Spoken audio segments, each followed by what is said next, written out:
सो क्या Brock Lesnar का retirement सच में हुआ है या सिर्फ वो एक स्टोरी लाइन का पार्ट? पर्सनली मुझे ऐसा लगता है कि ब्रॉक लेसनर अब रिटायर हो चुका है, और अगर ये लोग कोई स्टोरी लाइन या फिर उसको ज़्यादा पैसे देकर वापस बुला रहे हैं तो ये एक तरीके से ब्रॉक लेसनर की लेगेसी पर ही सवाल उठाना ही या उसको एक तरीके से बर्बाद करना ही है। तो जिस तरीके से वो रिटायरमेंट मैच तो नहीं था, बट रिटायरमेंट मैच हो चुका है। जिस तरीके से ब्रॉक लेसनर ने एंड में अपने शू और ग्लव्स को रिंग में रख दिया, इसका एक क्लियर साइन है कि वो अब रिटायर हो चुके हैं, जो कि बेसिकली अनस्क्रिप्टेड मूवमेंट है, कई लोग कह रहे हैं, जो कि मुझे भी ऐसा लगता है। तो मेरे ख्याल से ये अच्छा ही है ब्रॉक लेसनर के लिए भी, क्योंकि उसने उस सुपरस्टार से रिटायर हुआ है जो कि डिजर्व भी करता है। और नेक्स्ट बिग थिंग वाली जो वाइब जो ब्रॉक लेसनर सामने आती थी, वो ओबा फेमी से भी आती है। तो मेरे ख्याल से ब्रॉक लेसनर का एक काफी ज्यादा सही डिसीजन है। मैं नहीं चाहता हूँ कि टीके या डब्ल्यूडब्ल्यूई इस चीज को वापस से रूइन कर दें, और वो भी सिर्फ गुंथर की वजह से। गुंथर से मुझे कोई प्रॉब्लम नहीं है, बट जिस तरीके से उसका करियर किलिंग गिमिक भी था, वो भी मुझे कुछ खास पसंद नहीं आया था। और मैं नहीं चाहता हूँ कि ब्रॉक लेसनर भी इसलिए रिटर्न करें ताकि वो गुंथर को ओवर कर सके। पर्सनली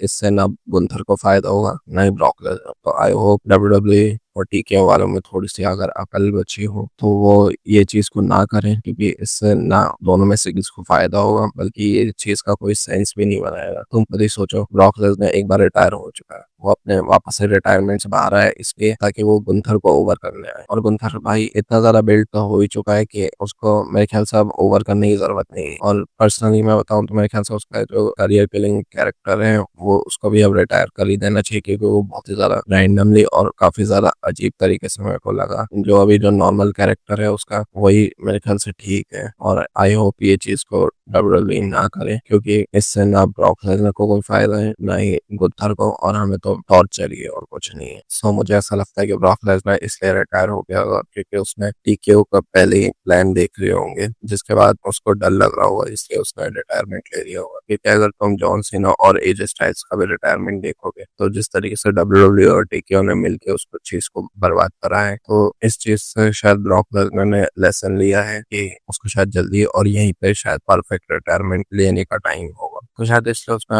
ये रिटायरमेंट लिया होगा, जो कि मेरे ख्याल से काफी अच्छा डिसीजन है। खैर, ये रही मेरी ब्रॉक लेसनर के रिटायरमेंट पर कुछ बातें जो चल रही थी, उसके बारे में मेरी राय। तो अगर तुम लोग को पसंद आया तो प्लीज वीडियो को लाइक करें, चैनल को सब्सक्राइब करें, और अगर आप यहाँ तक देख रहे हैं तो thanks for watching. Svegliato, cozza, ti riamici tutti 60